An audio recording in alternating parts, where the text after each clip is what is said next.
Okay, I'm sick, but I'm dedicated to going through this giant list of food news that I have.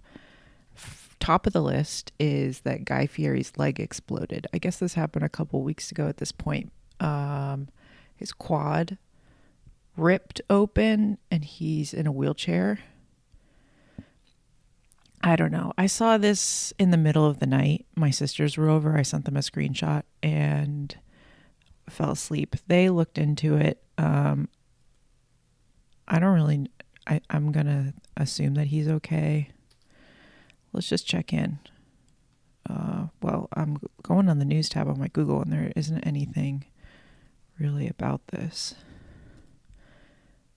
NBC News. Guy Fieri says his leg exploded after he fell downstairs on set, is now in wheelchair. Oh, jeez. He slipped down the stairs while he was filming Flavortown Food Fight that tore the quad muscle in his right leg in half. Oh, jeez. Okay, so this took him out from cooking Thanksgiving for his family, unfortunately. So he's 57 years old, already falling downstairs. He said he underwent emergency surgery for an injury that amazed his doctor and not in a good way. Ooh, yeah, I didn't know that could happen. Although I have talked on this podcast before about my high school Spanish teacher whose bicep detached and slipped down to the other side of her arm from the impact of catching a girl on a balance beam. So I guess anything is possible. Okay.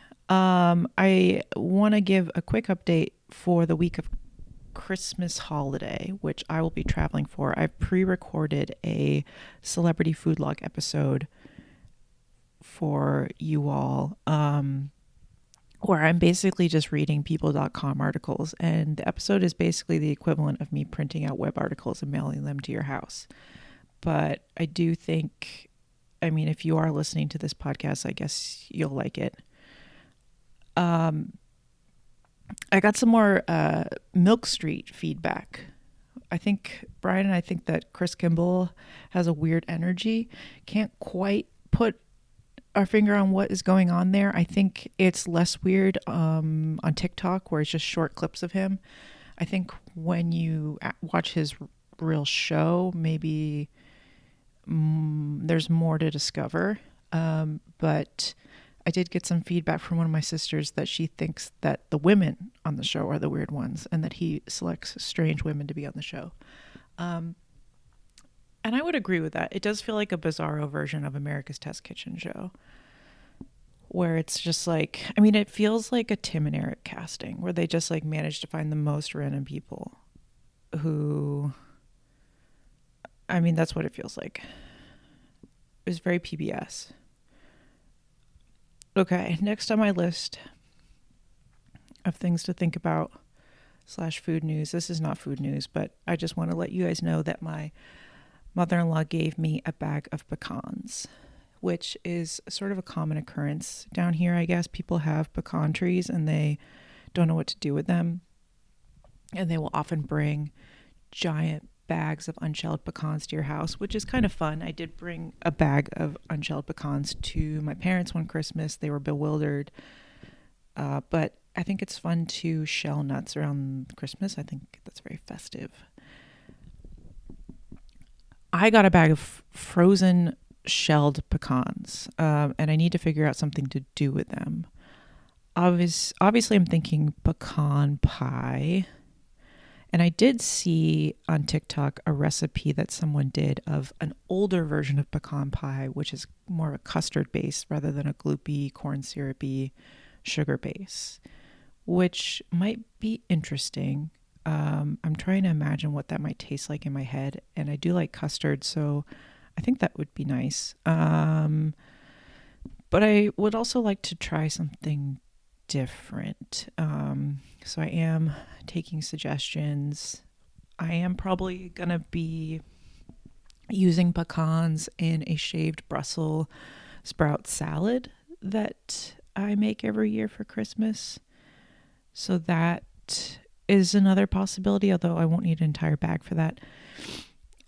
Speaking of what I'm going to do for Christmas, my mom is already planning our Christmas menu. This is the time of year to do it because we usually have to pre-order a large cut of meat. And for the past few Christmases, we've been doing a beef tenderloin. But this year, my mom wants to do a Jewish-style braised brisket. At first, when she said she wanted to do a brisket, I thought barbecue style because she just got a Ninja smoker last year, and we did smoke a turkey breast last Christmas, which was nice to have, just have smoked turkey around for sandwiches so you don't have to make a bunch of different meals and do a ton of extra cooking on top of Christmas cooking. But no, I clarified with my mother she wants to do a Jewish style brisket, which is interesting because it's Christmas and we aren't Jewish. But so I've been researching brisket recipes. There's a video that appears to only be available on Facebook of Arthur Schwartz making his grandmother's brisket recipe on Martha's TV show. Ina Garten has a recipe. That guy Babish on YouTube does a version of it. These are all really tomatoey, though, I'm finding. I did find, however, that David Leibovitz has a really good version on his website, and he seems to have tested a lot of these recipes and ended up on this one where it's no liquid, actually. So it's just a ton of onions, and then you put the brisket on top of the onions, and it creates its own liquid in the oven. And he said the liquid tastes like French onion soup. So I'm thinking that would be nice. My mother has requested some carrots in there, so we'll do that. And then we don't even have to make a gravy. And I don't know. I'm going to have to order it soon. I'm going to try and get the whole brisket with the what's the fat called, the dukel on top, and then trim it to leave just a little bit of fat on. Salt it overnight, cook it Christmas Eve, and then cut and reheat in its own sauce Christmas Day to serve.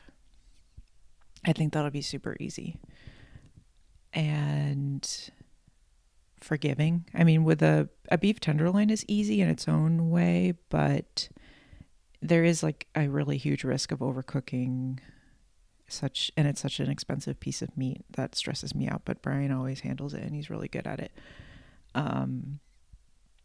Anyway, so I guess we're going to have a Jewish brisket for Christmas, which is exciting. I miss pot roast a lot and it feels similar, especially with all the onions and carrots. Brian wants to put some celery in there. I guess we could. I'm thinking keeping it simple, maybe a couple bay leaves, salt and pepper. I have a document of every Christmas menu that I've made. Well, since I started keeping records, it goes back pretty far. Let me see. 2021. I guess since 2021. Before that, it was handwritten, so I don't really have the records around. But the menu that my mother requested, and then a shopping list.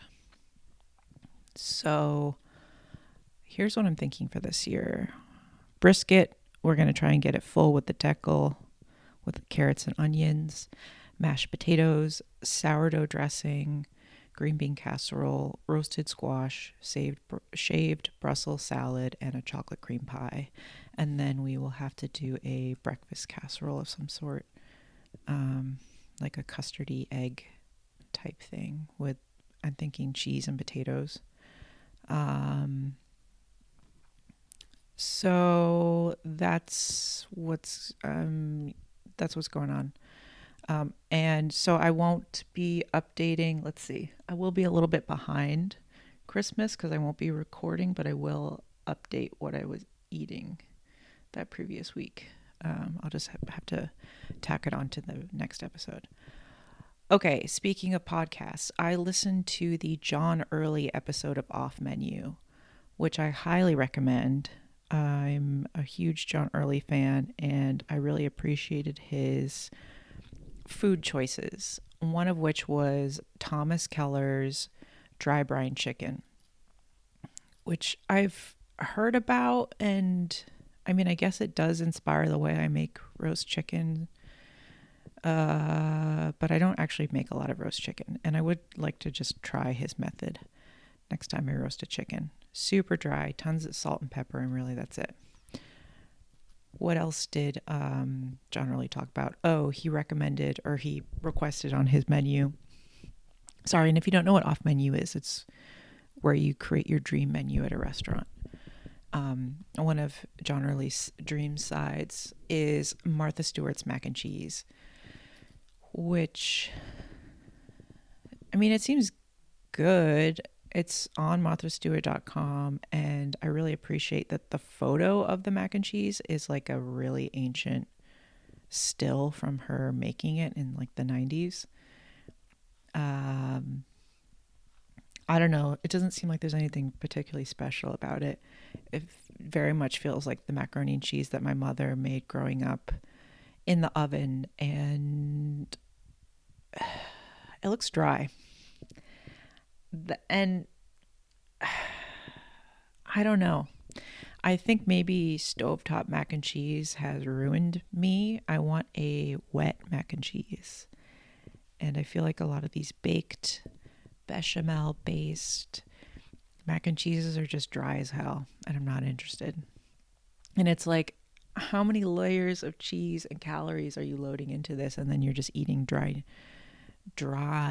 noodles. It's just not worth it to me. I would rather just like mix it on the stovetop and let's dish it out that way. That's what I'm thinking. Okay. Okay, I'm going down the list and I have Guy Fieri's exploded leg on here again. I'm gonna delete that. Okay. I'm watching Project Runway All Stars. Anytime you're watching a reality show, especially Top Chef, they love to say the word twist. We're going to throw in a twist. Or I put an Asian twist on this dish. People on Top Chef love to put an Asian twist on something. Anytime someone says the word twist, I start salivating because I am immediately transported to 1998, 1999, and I am biting down on a Nutri-Grain twist bar in the strawberry cheesecake or strawberry cream cheese flavor. Do you remember these? It's a Nutri-Grain bar, which still exists, but it's like two different flavors, two tubes of flavors covered in the Nutri-Grain wheat coating, and then they're twisted together. I looked into different flavors. It looks like they had a lot of weird flavors. And then I found this place called Hatch Studios, and they made the original commercial in 1998, I believe. And it's available online, which is impressive. It looks like maybe the original version was not. No, that's animation. What else did they do? They did Rice Krispies, Guitar Hero, Fruit Loops, Piranha, Mini Wheats. Looks like they've done some good work. Anyway, that's what I'm thinking about anytime someone says the word twist, and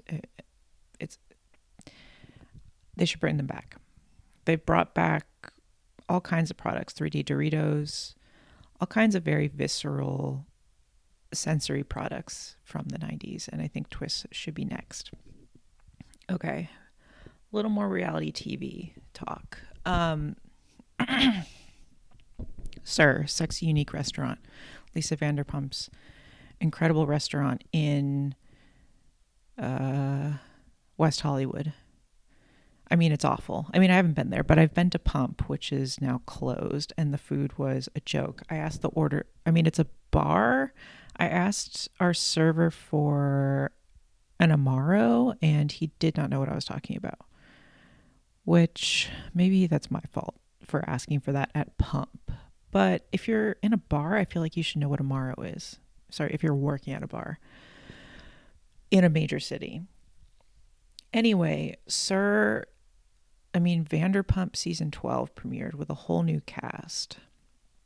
which is people are having some thoughts about it because, Lisa wouldn't bring back the original cast. Also, some of them wouldn't return. Now they have this whole new cast.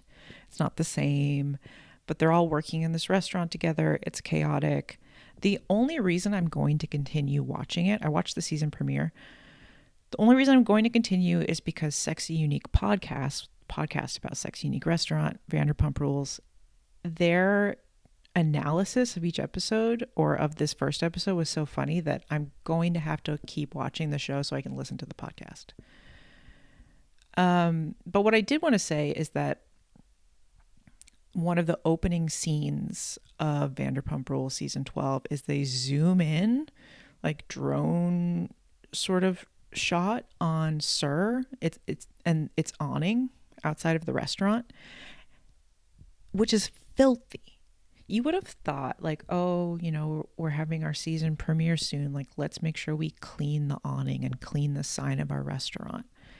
It's covered in pine needles and like things that probably would catch on fire and will catch on fire. It's absolutely insane to me. And it is really representative, I think, of the state of the restaurant, which is, it should be shut down. It's just very tired. And I will say that I have been to Sir in person, only on the outside, because I had already eaten at Pump. I'm not going to go to Sir after. And it was filthy. It was absolutely filthy. And I don't think they've ever cleaned that awning, because when I was there 3 years ago, it was looking pretty much the same.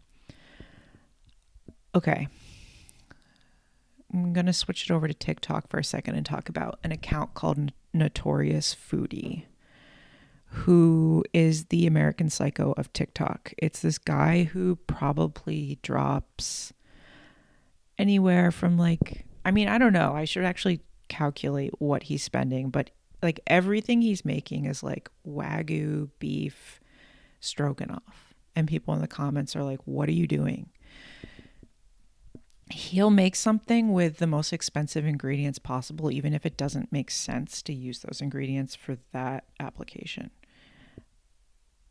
And then he films himself like swirling and smelling and tasting whatever beverage or wine he's pairing it with. And he's very fit and put together. It's like very anal retentive, like OCD. It's scary to me, but sometimes I can't look away. And I did notice a product that he was using in his Wagyu beef stroganoff called Beef Demi-Glace. I think it's from, hold on. Well, it's 20 pounds, as in Great British pounds. So it's probably like, I don't know. I don't know what the exchange rate is. It's probably like almost $30 for a box of demi-glace. And when he unwraps it, it's just a piece of gelatin. Like, okay, it's called Salsus. It's a Norwegian company. A Norwegian company that is set out to produce the world's best broths and sauces. They start with clean water. Well, that's good. Okay. Let's look at the ingredients. Reduced beef stock, which is water, beef bones, onion, carrot, leek, tomato paste, garlic, thyme, juniper berries, pepper, rosemary, clove, bay leaf, and salt. I don't know. They have a veal demi-glace, lamb demi-glace. Who's buying this besides Notorious Foodie on TikTok? I don't know. I don't get it. I will say I spent at least an hour last night watching TikTok videos, like mukbang style videos from this, I believe, Japanese person who eats like Japanese diner katsu curry style food. He also goes to McDonald's and other places, but I really like his katsu feasts. It's like a big mound of white rice next to it's like a split tray. So one half of the tray is a huge mound of white rice, other half is curry sauce, and then he has another tray filled with like the really long shrimp that are fried in panko, and then like a tonkatsu or a chicken katsu, or I mean all kinds of things, and he eats it all. His name is, I don't know what his name is because 3 different accounts kept coming up on my algorithm with his videos. One of which is Yo, and it's like the Japanese hiragana symbol for yo, but then it also says in English yo with 3 O's. But then there's yo 2, yo 2. But then there's another account that I can't read because it's like, I mean, it's just in Japanese. But I'm very, very mesmerized by his videos. And because I'm watching them so much, now my TikTok algorithm is like, oh, you want to watch people eat food, but like nobody else. There's just something about his videos that I want to watch, mostly because you can't really see his face and his chewing sounds aren't disgusting. Anyway, I would recommend.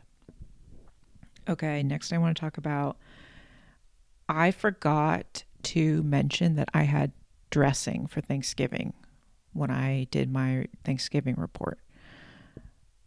I think because, I don't know why I forgot to say it. I mean, it was a little bit mesmerizing. It was like a solid block of brown. It felt like, if you're from New England or especially from the Boston area, you've probably had brown bread in a can, which my mother grew up with and loved. It's like cranberry sauce out of a can. You just like let it come out of the can and it has ridges on it and you slice it. And it's okay. But that's, I don't know how the person who made the dressing did this, but it was like a solid block of brown.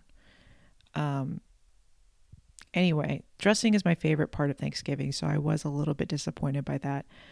But the part of the reason why it's my favorite part of Thanksgiving is because my family growing up always did Thanksgiving and or Christmas leftover casserole with Velveeta, which was the best part of the holiday for me. And my mom was always like, you need to make leftovers. You need to make the Velveeta casserole. And I'm like, there's so many people that show up to Thanksgiving here that we don't really get proper leftovers to make the casserole, which is why Brian fried 2 turkeys this year. But also, I would need to make my own dressing in order to make the casserole, so it seems kind of dumb. Because I don't really want to make the casserole with the leftovers that I'm provided with, that have also been sitting out for like 8 hours. Okay, I have a mysterious Instagram link in my notes. I'm going to click it and see what I left for myself for the future. Ooh, okay. I'm going to talk about an Instagram account called La Cantine Bushwick. I don't know how it's La Cantine. I don't know. I don't think this was around when I lived in Bushwick. I really don't. But I love their desserts. Super simple, but they have a really good Instagram account. So this specific dessert that I linked is a dark chocolate and passion fruit tiramisu. Passion fruit juice soaked ladyfingers, dark chocolate hazelnut praline, passion fruit curd, chocolate mascarpone, and cocoa powder. I love passion fruit. It has the same, it's not umami, but it's like the version of umami that a fruit can have. It has like the same sharpness as like a raspberry or a lemon curd. There's something about passion fruit that has that same like bite to it that is just, it sort of hits you in like your lower cheek back towards your molars, kind of in the same way that a kiwi does, but not as intense. I don't know, something about it.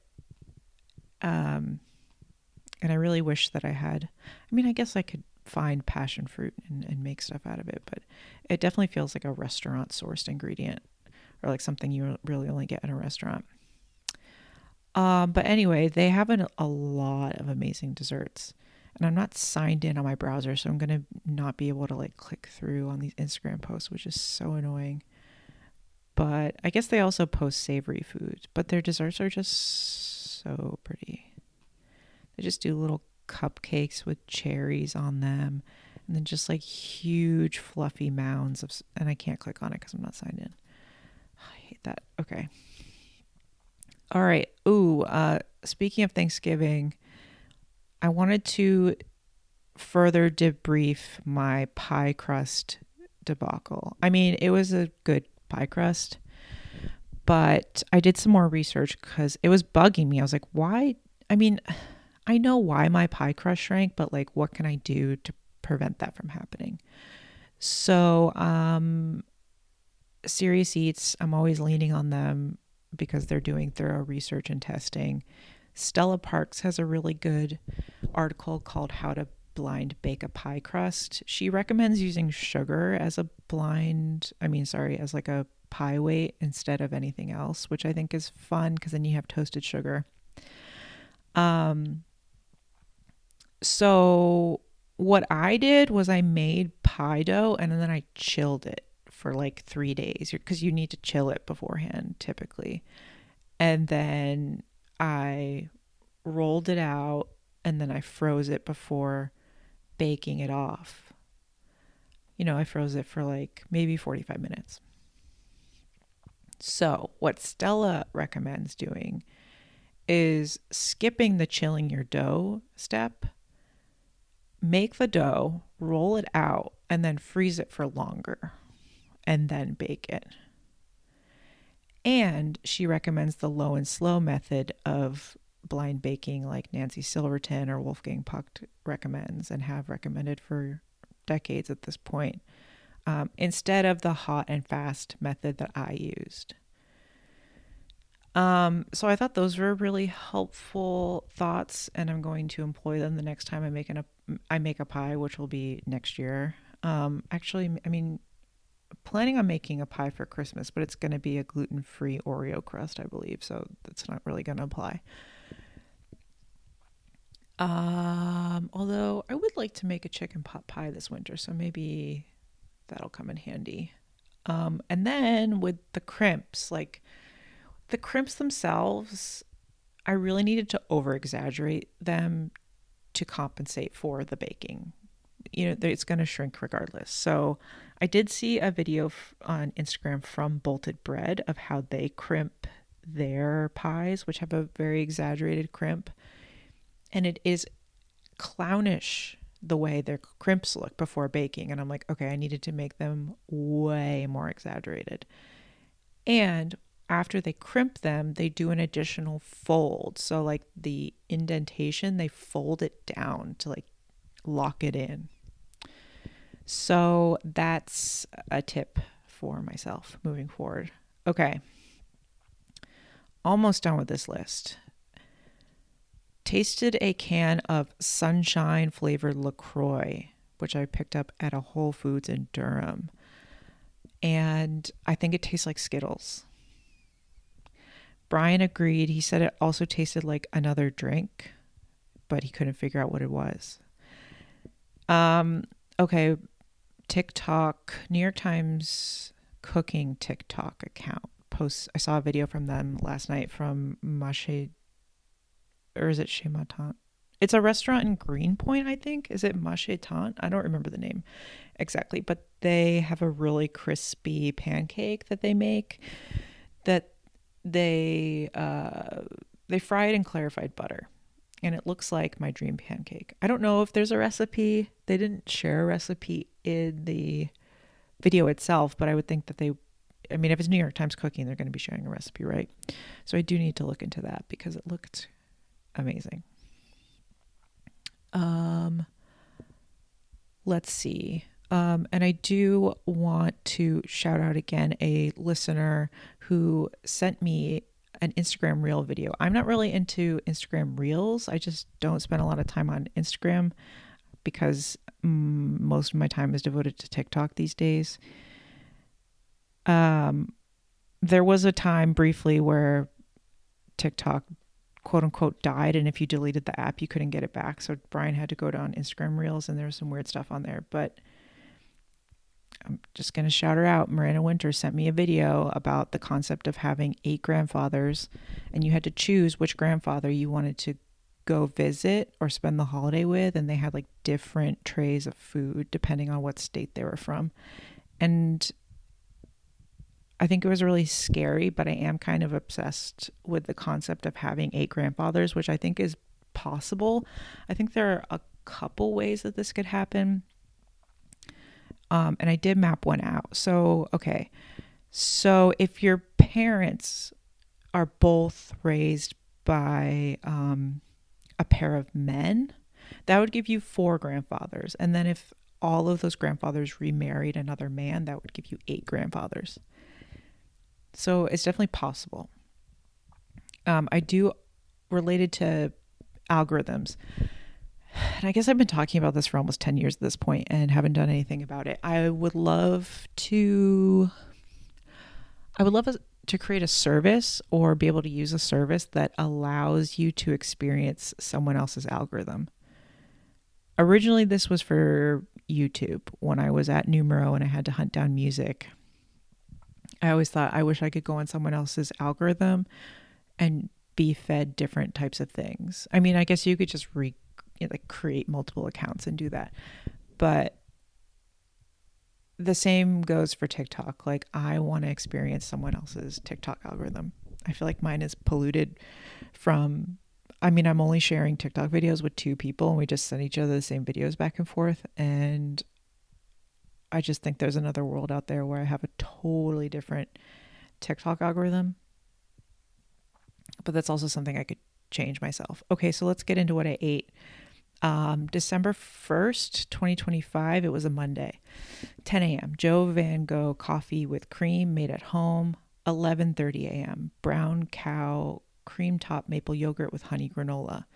2:30 p.m. Half of an Uncle Primo's chicken cutlet sandwich from Ideals in Durham, North Carolina. 3:30 p.m. A decaf cappuccino from Coco Cinnamon in Durham. 5 p.m. Leftover arancini in amatriciana sauce from Ideals and romaine lettuce with creamy Caesar dressing made at home. 7 p.m. A C's mocha cream chocolate and a raspberry cream chocolate. Okay, what a great day. So Brian went to work and I still had one of my sisters in town. So we watched Housewives and what else did we watch? 90 Day Fiancé. And I had to just take her to the airport in the middle of the day. And I was like, let's try and catch Ideals in Durham before they close. Like before you go to the airport. There won't be a line, but like they might close early. They might sell out. We caught them like right at the right time. They were sold out of most of their sandwiches. We did manage to get an Uncle Primo's chicken cutlet sandwich. It has like arugula and a really great aioli, mozzarella. What else? I think there's balsamic on there, some roasted peppers. I think what would make it perfect if it was pickled peppers like they have on their turkey sandwich, but it's a great sandwich. And it was freezing, but we sat outside and ate it. It was that good. It was worth it. And then Mary got an interesting root beer from Atlanta, which I didn't taste, but I smelled it and it smelled like root beer. And then so inside Ideals is like a little market as well, very tiny market. And they have a freezer with some pre-made things that you can take home. They did have some chicken parm, which I considered, but they had I got a couple delis of sauce. So I got a regular tomato marinara sauce, and then I got a deli of amatriciana sauce. And they had these giant, like full sheet tray sized focaccia wrapped up in like saran wrap in the freezer. And I asked the guy behind the counter, I think his name is Sergio, he's always there, if I could buy one. And he said no, but you are the first person to ever ask that. And then as my sister and I were eating the sandwich outside, they proceeded to cut open one of the giant focaccia and make a giant family meal sandwich on it. Tons of eggplant cutlets piled high. They have a really good eggplant ricotta sandwich, and they're making a giant version of that, which is funny because I thought the eggplant ricotta was sold out. Anyway, I was super jealous of that. And the staff inside looked like they were having a ton of fun, and they were fighting over who got to make the sandwich. So, still kind of kicking myself for not working there. Um, the decaf cappuccino that I got from Cocoa Cinnamon tasted like Bush's baked beans. This is not the first time I've experienced this flavor profile with, I think, like not just coffee, but like latte cappuccinos in general. I don't know what it is. And there wasn't any sugar in it. Something, I mean, I guess coffee beans are beans. Anyway, I was trying to think of a way to repurpose these leftover arancini that were super dried out from the oven. And I was like, what do I do to like put them in a soup, like a matzo ball? And I thought, yeah, but Mary and Brian both suggested sauce. So I put it in amatriciana sauce. It was fine. It was dried out, like too dried out and weird. Um, but the amatriciana sauce was good. I don't know if that's the sauce for me. It had huge pieces of what I believe to be guanciale in there that were nice, and it had like a rich fattiness to it. But yeah, pretty good. I can't complain about anything for my deals, really. December 2nd, 2025, it was a Tuesday. 9 a.m., leftover coffee with half and half. 12 p.m., a bowl of bran flakes with milk. 3:30 p.m., 2 small slices of olive oil toasted La Farm sourdough with cream cheese made at home. 6 p.m., minestrone with leftover turkey, leftover amatriciana sauce, onions, carrots, celery, parsley, lacinato kale, Meyer lemon, and leftover garlic and lemon breadcrumbs, and Brightland olive oil made at home. 6:30 p.m., Assis milk chocolate mocha cream chocolate and milk chocolate butter cream chocolate and a milk Bordeaux chocolate and a piece of mozzarella. Yikes. Okay. Yeah, I had this leftover packet of cream cheese. I only used a couple tablespoons of it for the cranberry crumble pie, which now that I'm thinking about it, I don't remember tasting it when I was eating the pie. Yeah, I'm pretty sure that was just a sealant, so that the cranberries didn't totally make the pie dough wet. But yeah, I don't know what to do with this cream cheese, so I'm slowly eating it with bread. And I had just a little bit of leftover amatriciana sauce, and I had this leftover turkey. I just had these like leftover like mirepoix ingredients from Thanksgiving. And here's the problem with buying your Thanksgiving ingredients a week ahead of time. They're going bad by the time that it's like Thanksgiving weekend. So I was like, I got to use these in a soup like ASAP. So I made like a minestrone soup with the leftover amatriciana, which, I mean, it was pretty good. Oh, and you know what? I added potatoes in there, I believe. So I'll add that right now. Okay.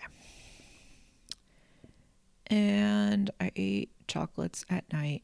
I don't know if I've talked about my ritual of eating a shower chocolate, but I do like to eat a chocolate in the shower because the warmth of the shower really makes it melt in your mouth. So I am eating a seized chocolate at night. And I will say, I think I'm done with ice cream. I think that I've been eating ice cream every night as sort of a reluctant ritual. I don't know why I've been doing it. It feels like an emotional crutch. It feels familiar, but I don't actually necessarily enjoy it anymore, and I'm going to stop. And I'm going to go into more of a sugar cutting back mode, which I like to do from time to time. I'm going to reel in my sugar intake. And I'm feeling better already, to be honest. Feeling more in control of my life. Not that it was completely out of control, but there's something about like, I don't want to eat ice cream, but I am. That was weird. Okay, December 3rd, 2025. It was a Wednesday. 7 a.m. Counterculture coffee with half and half made at home. 10 a.m. A bowl of bran flakes with milk. 1 p.m. A small slice of olive oil toasted La Farm sourdough with herbed goat cheese and a fried piece of mozzarella made at home. 2:30 p.m. 2 Hershey's Snickerdoodle Kisses. 6:30 p.m. Frozen pepperoni pizza with cookout buffalo sauce and mixed lettuce with Comey's pear, herbed goat cheese, Meyer lemon, garlic and lemon breadcrumbs, cracked black pepper, and Brightland olive oil made at home. Okay. I had some leftover full fat, low moisture mozzarella from the arancini that I've been slowly eating. And I just put it in a pan and kind of let it like crisp up and melt. And then I put a little salt over it. And it was probably the best thing I've eaten all year. And I don't know why people aren't doing that. Like, especially people on Atkins or keto or whatever. Like, why are we not just doing that? Like, why are we breading it? It feels like a charade. Like, we could just melt and fry cheese in a pan and eat it. The salad that I made was okay. I think that mixing goat cheese into a salad is tough. I think it sort of just needs to be put over the salad at the end because it just kind of gets messy and creamy in the salad. Lesson learned. I have all these extra pears and they're super ripe and beautiful. And so I cut one up. I mean, it was sort of like a play on an endive salad. But I have this mixed lettuce from the farm that Brian works at that is a little bit bitter. It's like a lot of red and green, like small leaves. And I have these leftover garlic and lemon breadcrumbs from the kale Caesar pasta salad. So I'm slowly using them on salads and soups, which has been great. Ton of black pepper. I mean, I'm putting black pepper on almost everything I'm cooking, or I'm putting black pepper on most dinners, sometimes a weekend breakfast. But I don't always say that because it feels like, yeah, salt and pepper. But I feel like when something is like super peppered, I will put it as an ingredient. And of course, I threw away some slightly old gorgonzola, which would have been perfect for this salad instead of the herbed goat cheese, but what are you going to do? And the cookout buffalo sauce was amazing. I still have like 8 jars ramekins. It's like a foil topped sealed ramekin. I don't know what you call those. December 4th, 2025. It was a Thursday. 7 a.m. Counterculture coffee with half and half made at home and leftover pizza. 1 p.m. A bowl of bran flakes with milk. 6 p.m. A dusty cactus cocktail from the Crunkleton in Chapel Hill, North Carolina. 8:30 p.m. Half of a chicken shawarma wrap from Mediterranean Deli in Chapel Hill. Okay, this was the day of my company holiday party, which I was excited for. They told us that there was going to be food, so I didn't really eat. And then I got there, and it was like 4 aluminum trays of food that were like not heated. They didn't have the sternos under them or anything. Which actually, sterno was a word in the New York Times Sunday crossword puzzle this past weekend, which is funny. Sorry, spoiler alert. But I asked someone where the catering is from, and they said Noodles and Company, which shocked me. I've never had Noodles and Company. It's also not really a thing in North Carolina, but the person who ordered it is from the Midwest, and she said, I ordered it because I was hoping that there'd be leftover mac and cheese because it's my favorite. Fair enough. I mean, sure. But people sort of devoured that macaroni and cheese, so it was gone. I mean, by the time I got there, which was like 20 minutes after the party started, most of the noodles were gone. It was like 3 things of noodles and then a salad. So I thought, I'm not going to eat this. Um, I guess it would have been a good opportunity to try Noodles and Company. One of my sisters actually did a rebrand for Noodles and Company 5 or 6 years ago. I don't know, but it was actually really good.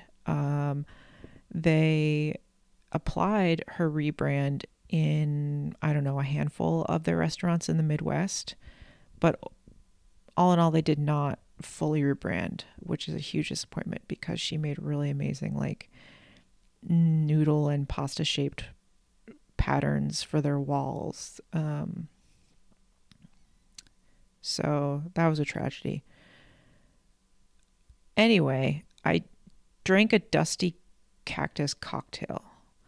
So this place, the Crunkleton, I guess they have a Charlotte, North Carolina location as well. It's kind of like, it's a weird bar. It's like they they shut down the bar for us for 2 hours to have our holiday party, and the lights were kind of raised a little bit too high for a bar. And you could kind of see how worn down the bar was, but it was also like nice. They had a huge antique pool table. Who knows how they got it in that building? It was gorgeous.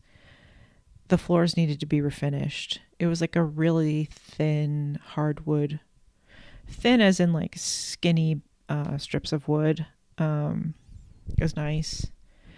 I don't know. The place needs some renovating, I would say. But like $16 cocktails.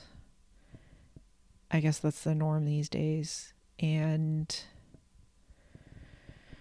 I don't know. Their bar is, I mean, it's like the entire half of the bar is a wall of different types of whiskey. That's their thing. They're like, we're a whiskey bar. Anyway, I got a dusty cactus. I didn't even read what was in it. I just saw tequila and I was like, sure. Also, I liked the name Dusty Cactus. It is I'm reading, according to Google, it's Reposado tequila, fresh lime. The old version was an habanero shrub, but it's now a pepper liqueur. And then they top it off with Prosecco and Mole bitters. I didn't like it. It was too sweet and smoky, especially for something that's coming in like a Collins glass, a super tall and skinny Collins glass, which was terrible to drink out of. Also, no, it was like not chilled enough. It was like lukewarm. It needed more lime. It needed balancing out. And I hate a smoky cocktail. I hate a scotch. It was not the cocktail for me. And then the garnish was like these tiny dried and smoked peppers, and there were 3 of them. And one of my coworkers, when they handed me my drink, like one of the smoked peppers fell out onto the bar, and they were like, "Oh my God, I'm so sorry. Here, put it back in your drink. Just lift it up and put it back in your drink." It's like, I'm not putting anything that has touched this bar back into my drink. Also, it's not edible. Like it was a bad cocktail. And I thought maybe I should try another one. Really what I wanted was just like a soda and bitters. Also, I had to drive home. So I was like, I'm only drinking one cocktail, especially because I'm not eating. And I hadn't eaten since 1 p.m. and that was a bowl of cereal. Anyway, I left the party as soon as it was over and went to Mediterranean Deli and got a chicken shawarma and a lamb shawarma. I was actually going to go to Cosmic Cantina to get burritos, but I saw that Mediterranean Deli was open. They actually had a fire a couple years ago and had to shut down. And so I just kind of thought, they're done. But shockingly, they were like busier than ever. I went inside and it looked exactly the same. You couldn't even tell that they had ever had a fire in there. So I brought home 2 shawarma wraps. I'm going to complain about the packaging. They put them in these like really like loud and sharp plastic clamshells. You could have just wrapped it up in some paper. That would have been just a way better packaging for that. it's just a waste of plastic. Like, just wrap it up in some paper.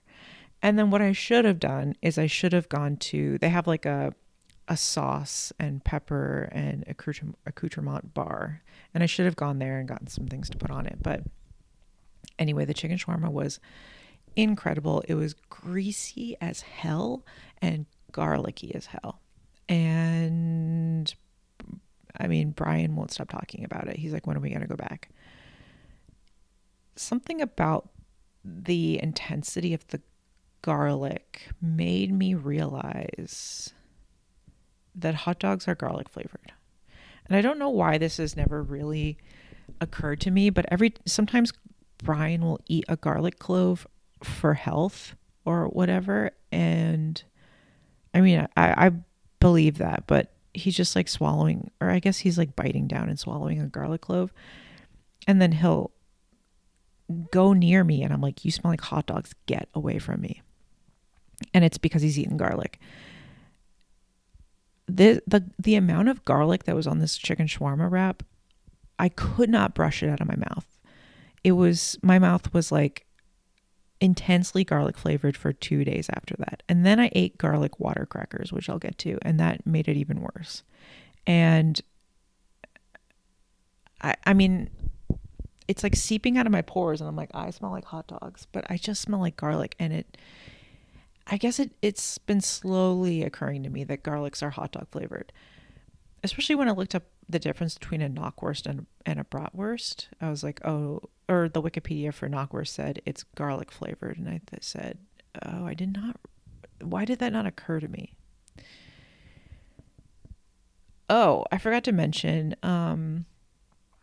at the holiday party, half of the holiday party was just a raffle giveaway, a free raffle for people who are not like heads of department. If you're a head of department, you're disqualified from the raffle, sadly. And most of the prizes were enormous gift baskets in huge cellophane paper piled with things. I've never won a gift basket. Well, maybe I have. Maybe that's not true. I was excited. Unfortunately, I won a train-shaped cookie tin full of chocolate-covered gingerbread cookies that I believe are from TJ Maxx. The TJ Maxx price sticker was Sharpied out, but I could see that it was $9.99. I'm not trying to eat food from TJ Maxx. The food that ends up at TJ Maxx is like experimental brands that couldn't. Okay, I don't know this for a fact, but in my head, like if your food is ending up at TJ Maxx, you've been trying to get it placed in a real store somewhere, or it didn't sell. These are the leftovers, and it's eventually finding its way to TJ Maxx, and it's probably a year old at this point. So I did give Brian one. He said it was okay. I tasted part of one and I thought, no, and I threw it away. Also, the company, Beverly Hills Chocolatier, I mean, I can't find any information about them. The only information I could find was another product that they made that someone posted on Reddit and said that they found it at TJ Maxx and was trying to get information about them. So I didn't have to throw it away, but I definitely did. I don't know. I mean, I'm sure there are people who are like all about the food finds at TJ Maxx, but I'm scared of that. Okay, December 5th, 2025. It was a Friday, 8 a.m. Counterculture coffee with half and half made at home. 9:30 a.m. Half of a leftover lamb shawarma wrap from Mediterranean Deli with cookout ranch. 2:30 p.m. Olive oil toasted La Farm sourdough with cream cheese and pickled banana peppers, and a cup of Earl Grey tea with cream made at home, and a C's caramel covered marshmallow. 5:30 p.m. Butter chicken over jasmine rice made at home, and a pour of Leatherby pear cordial over ice. 7 p.m. A C's coconut cream, half of a strawberry cream, and half of a chocolate truffle. these chocolates, the strawberry cream tastes like the idea of a strawberry filled truffle to me. It's like the platonic ideal. There is a book from my childhood called Farmer Duck, which is about a farmer that's so lazy. He just stays in bed and eats chocolates, and the duck has to go run the farm. Anyway, there's an illustration of the farmer. He's like pretty fat and he's in bed eating chocolates. And the box of chocolates that he's eating, there's something about like really early food illustrations that really shape my idea of like what seems delicious to me. And the illustration of like the really plump man in bed eating chocolates, I mean, it's just delicious. It's like a delicious image to me. And that's what, like, the strawberry cream flavored C's chocolate is what I imagine growing up, looking at the picture of those chocolates. Like, that's the flavor I had in my head. And does that make sense? Okay. The lamb shawarma wrap. Let's go back to the beginning of the day. The leftover lamb shawarma wrap from Mediterranean Deli. I heated it up in a cast iron. I sort of like grilled and pressed it on both sides. And I mean, I had tasted it the night before. Even the next day, I think both days, it was like fatty and greasy, but dry at the same time. I definitely needed a sauce, so I did put cookout ranch on it, but it was peppered with these pickled peppers, these like really finely chopped green pickled peppers that were really lovely. And I think that inspired my move to put pickled banana peppers on my cream cheese toast. I had a cup of Earl Grey with cream. You know, I keep forgetting to buy half and half, and I over purchased cream for the holidays, for the Thanksgiving holiday. Actually, Food Lion had a special edition 40% milk fat, like holiday edition of their heavy cream that I jumped at the opportunity to purchase, even though I already had heavy cream. That's why I have too much heavy cream. But anyway, that's what I'm putting in my coffee.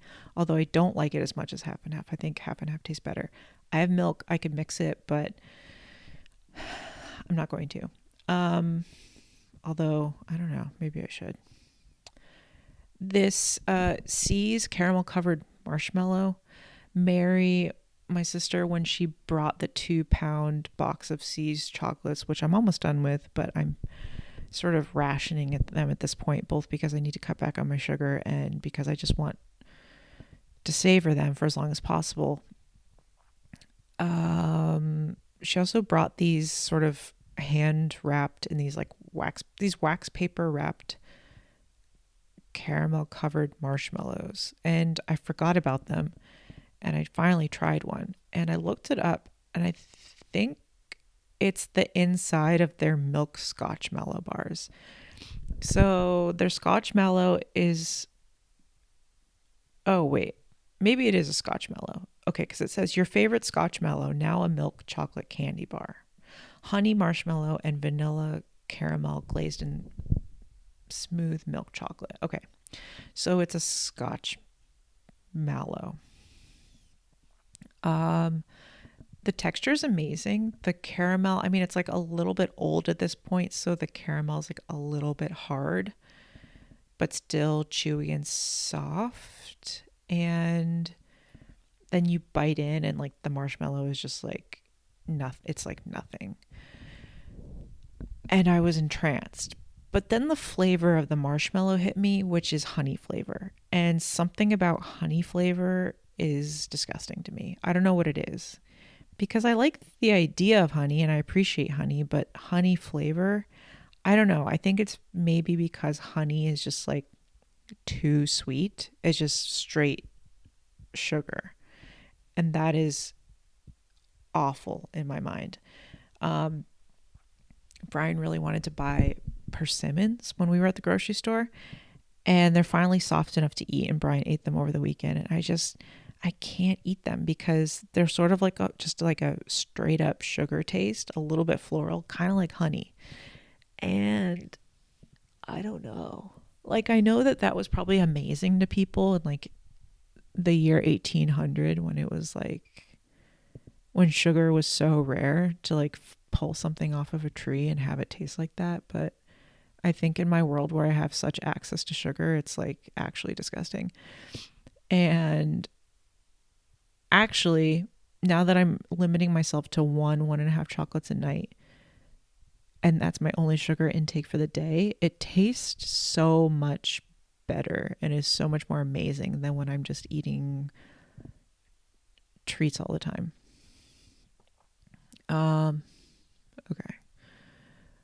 I made, I guess, butter chicken. I don't know. It's like some sort of Indian, Middle Eastern, like orange chicken curry with cream, finishing with cream. What did I put in it? Butter and onions and mustard seed. And I didn't have any ginger, but I put a ton of garlic in it. And then curry powder, even though I might be allergic to it.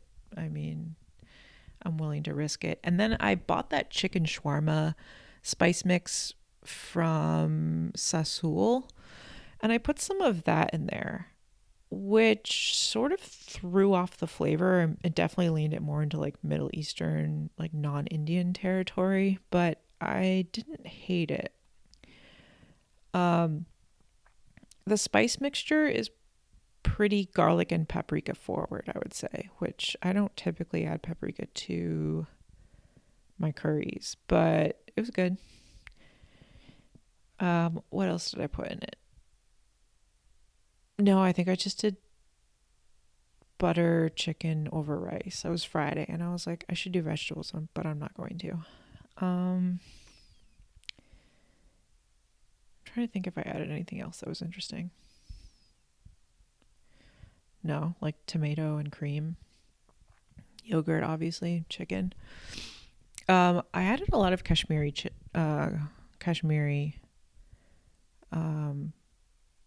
Whoa, why can I not think of the word? Pepper powder. Anyway, December 6th, 2025, it was a Saturday.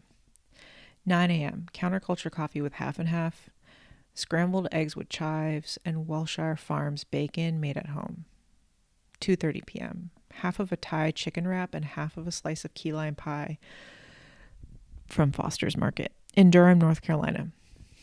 6 p.m., leftover bono and brie with garlic water crackers, olive stuffed with jalapeno and blue cheese, fennel pollen salami, and Xochitl tortilla chips with whole food salsa. Okay. Super simple breakfast. I was like, I know I want to go out to eat today, so we're just having eggs and bacon. This bacon was really good. I got it on sale like at least a month ago, and I saved it thinking we would have bacon with my sisters, but I don't know. I like hate forcing big breakfasts on people because like people wake up different times, people want to eat at different times. Also, like people are weird about like how their eggs are cooked, so I just didn't want to force that on them. And I was like, this bacon does expire. It was going to expire in like a week or two, and I was like, let me just eat it now. It was good. So I cooked it in the oven, and it didn't really get that crispy. The next day, Sunday, I made it again, and I cooked it in a cast iron, and it got nice and crispy. But it was still good when it wasn't crispy. It was like very tender. So this Welshire Farms bacon, thick sliced, dry rubbed, uncured. The ingredients are pork, sea salt, cane sugar, cultured celery powder. It was good, and it was super thick cut. Recommend. I'm always like trying to remember what bacon I like because sometimes it's very hit or miss. Especially for the price, like, I don't know, the price of bacon is like gone up a lot in the last 10 years. So if I'm going to be dropping money on a bacon experience, I want it to be a bacon that I enjoy. and my chive plants are still going strong. So I put chives I cut the chives very thinly with a pair of shears. It was nice. Decided to go to Foster's Market. I've been curious about Foster's Market after I saw Sarah Foster on Martha Stewart's channel, and hearing that she had worked for Martha, had a ton of cookbooks, and I don't know, it's just sort of a place I've always heard about in Durham, but have never been. And then when I was at work, I work at a university press, and they give us a book allowance. And I'm always just buying cookbooks with the book allowance. And I noticed that Sarah Foster wrote one of the cookbooks that we published about pie. And I thought, oh, and then I saw someone from like the Raleigh Observer review her key lime pie as the best in like, I don't know, the best in something. So I was like, let me check this place out. I went during 2:30. I already said that. They do have like plates with like grits and sides, like hot plates of food that you can get, but they also have a ton of sandwiches. They also have a ton of sliced pie. They had like a big stand piled full of New York crumb cake that looked good. Huge pieces of New York style crumb cake. They had a huge carrot cake that was like 6 layers. It was gorgeous. They had some pre-made stuff that was pretty picked over and sold out, but some of it was like delis full of banana pudding or ham and black eyed pea soup, or they have like a tarragon chicken salad.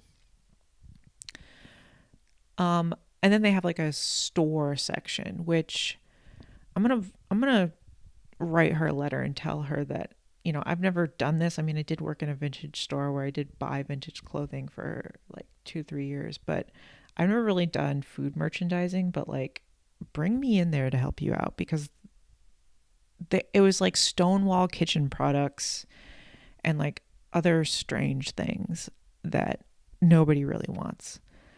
I just feel like they could do so much better, especially with how busy it is. And you like order, and then you have to like go stand in a line and pay. And while you're standing in line, you're surrounded by this mini store of things. And I was like ready to purchase something.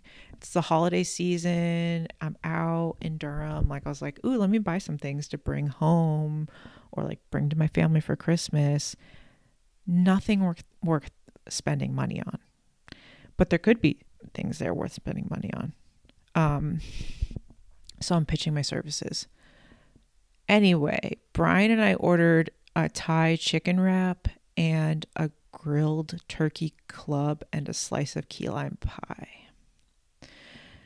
The key lime pie was served on a giant like camping plate, which is cool. It was like that black and white notebook like cow pattern, but it was red. The key lime pie had a very thin crust, a very thin layer of curd, and then a heaping mound of whipped cream, and then the tiniest little sliver of a lime wedge. Overall, I would say it was fine. Wouldn't go back for it. I love whipped cream. I love how much whipped cream there was, but the whipped cream to curd ratio was off. I think if you're going to make it that ratio, your curd really needs to be punchy and sharp, like a lot more sharp than it was. And the crust was nothing to write home about. I think that could have been saltier or something. I don't know. I mean, it was fine, I would say. Think it could be better. The Thai chicken wrap was fine. It was very fresh and full of vegetables, like a spring roll, which I appreciated. So Brian and I were going to split, like we each have half the sandwich. I tried the grilled turkey club, did not like it, and I let him eat the entirety of that sandwich. I don't know where it was, the same like soft bread that alimentari. I've complained about alimentari sandwiches before. It was like the same bread. I don't know where people are sourcing this bread in North Carolina, but for like a grilled pressed sandwich, you kind of want it to like be able to hold up. And it's like, it feels like a slightly enriched fatty dough. Like maybe it has some egg yolks in it. It's like slightly yellow maybe. And then it had just like warm turkey and spinach on it. It was super sad to me. No, I don't know. Maybe I just don't like hot sandwiches. Not for me. They did have Diet Dr. Pepper, which I did drink, so that was fun.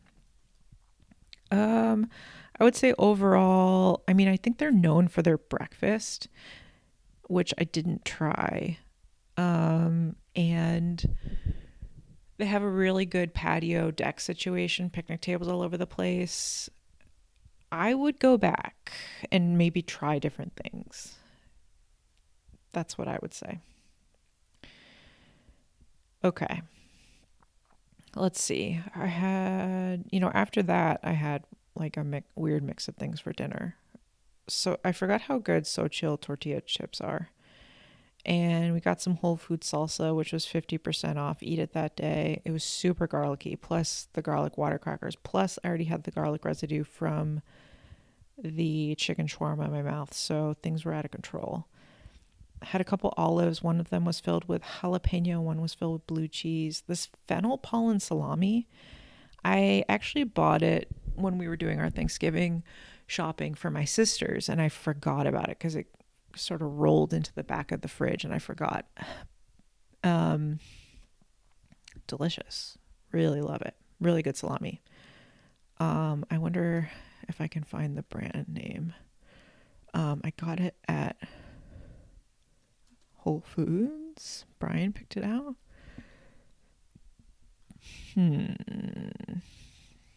Oh, here it is. It's called Ollie or Oli. Olli. Oli Toscano.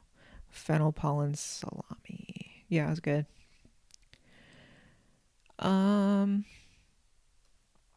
Let's see. Oh, here's a little insert from a TikTok video that I watched. I saw someone roast leftover garlic skins and pulverize them into a garlic powder. And I'm wondering if that is good or not. I feel like I only use garlic that I've grown. Every year we grow and harvest our garlic ourselves and we dry it. And because we're drying it in North Carolina, the skin does get a little bit moldy. So I don't know if I would do this with my own garlic skins. We actually just planted garlic. I think I already talked about that, but really beautiful garlic. Used to get garlic from a man named Big John in Oregon, and the last year that we ordered it from him, he never sent it, and I had to dispute it over PayPal. And then the next year, he announced that he was shutting down his farm. So anyway, we get it elsewhere now, and it's actually like the quality is a lot better. Anyway, December 7th, 2025, it was a Sunday. 9 a.m. Counterculture coffee with half and half, a sunny egg over a slice of La Farm sourdough toasted in bacon fat, 2 pieces of bacon, and the cheek of a Bosque pear made at home. 1 p.m. Leftover butter chicken over rice with with onions and tortilla chips with salsa. 5:30 p.m. Linguine with ground pork, lacinato kale, cos rami ter siciliane, bianco 2023, bacon fat, Meyer lemon, Parmesan, cream, tarragon, chili peen peppers, black pepper, garlic, and onion made at home. 6:30 p.m., a handful of blueberries. 8 p.m., a C's coconut cream chocolate, eaten in the shower, is the note I wrote there. Okay. This was a good breakfast. I wanted crispier version of that Welshire Farms bacon, did it in a cast iron, and then fried the sourdough in the leftover bacon fat, and it got super fried and crispy. And then I ate the sunny egg over the sourdough, which is my favorite way to eat eggs. Like a really slow poach egg with a lid on, steam top, over a slice of fatty toast. The bacon was good. I just cut off one of the cheeks of a box pear and let Brian eat the rest, and that was nice. I don't know if it was good as the Comey's pear. It felt a little bit more watery. I will say midday, Brian. Oh, I bought these yuzu soda. Sorry, I bought these yuzu sodas as a mixer for when my sisters were here, and didn't end up drinking them. And I kind of been avoiding them because I thought they would be kind of sweet and nasty. But Brian opened one and I tasted it, and it was kind of delicious. It's called Something and Nothing. That's the brand, and it's a yuzu soda. It's only 50 calories per can, so it's low sugar. It's pretty like seltzer forward with a hint of like the piney yuzu flavor. But it had a very strong mint flavor that I was kind of off-putting. I was confused by how I felt about it. I also clearly didn't read the can properly. I didn't realize it was a mint flavor. And, I've been eating all these Meyer lemons lately, and it made me think, Meyer lemons taste like oranges, or they taste like yuzu without the piney grapefruit flavor that they have. I don't know if I like Meyer lemons. I think they're okay. I wish I had eaten them more often before I decided to buy 3 Meyer lemon trees, which are growing in my greenhouse right now and do have fruit on them. I don't know if they're going to make it, but at this point, I am not going to cry over it because I think I like a regular lemon better. This linguine was pretty good. I had some ground pork. It was pretty lean. It was 90-10.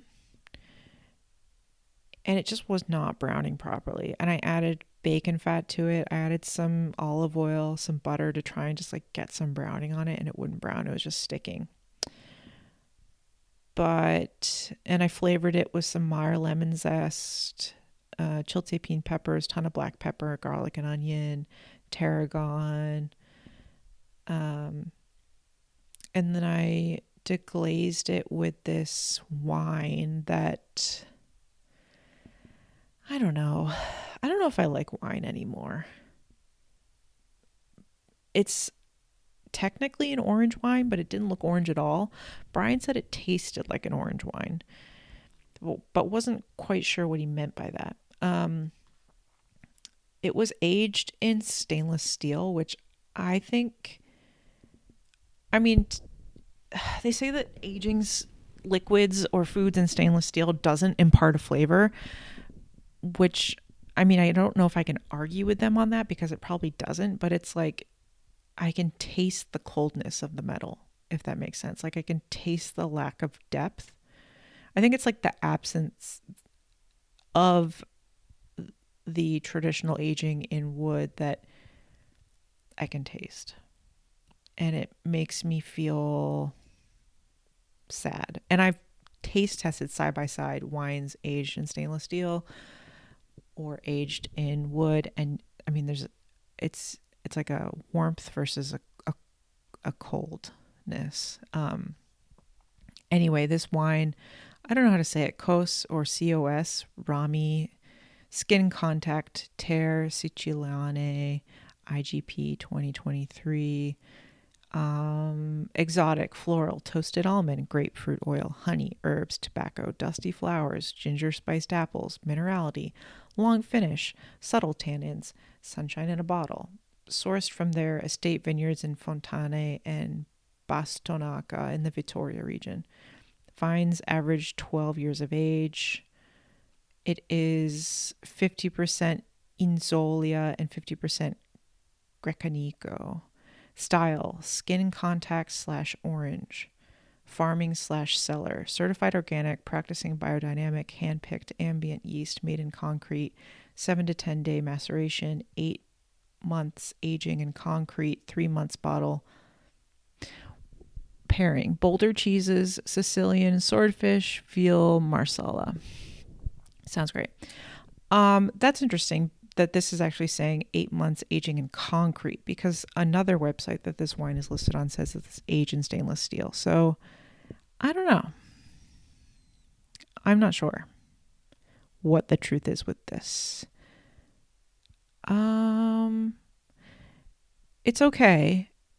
It's better than the Verdejo that we drank on Thanksgiving, but I don't know. It was like I guess I would describe it as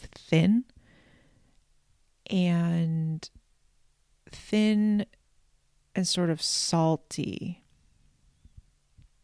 I don't know. Not my fave. Would not buy again. Disappointing because it was kind of expensive. But I did look up this grape varietal that it is Inzolia or Asonica, white Italian grape planted primarily in western Sicily where it can be used to produce Marsala wine, which my parents were like, what can we get Brian for Christmas? And I said, get them wine to make chicken Marsala. I don't know why, but I keep a ongoing note in my phone of anytime someone mentions that they want something, I make a note of it in my phone so that when I need to buy a gift for someone, I know what to get them. And Brian has mentioned Marsala wine. I think you can get it for like $10, but anyway, so that's one of the grapes that is in this wine. And I feel like a Marsala wine is like cheap. Also, on the bottle, on the label, it had the importer, which was Haw River Wine Man, which is a local importer. Haw River is a local place to us. And I noticed that his logo was written in Comic Sans. So that was cool. I had a handful of blueberries, which were delicious and tart. I think they're like some sort of like hippie brand that I got at Whole Foods. They're not like a hippie brand. They're called Hippie something. I think they're called Hippie Organics. I wish I could more properly describe this wine other than like disappointing. I think I just really like the zippy brightness of a New Zealand Sauvignon Blanc. And there's like a lack of I guess it's like a lack of bright citrus flavor that I'm looking for out of the wine. I don't know. I need to ruminate a little more over why I'm not liking these wines. I'm also wondering, I bought these wines like 3 months ago and I have not been storing them on their side, and I wonder if that's contributing to the way that that they're tasting. Who knows? Okay, I guess that's it. I'm done. Thanks for listening. Bye-bye.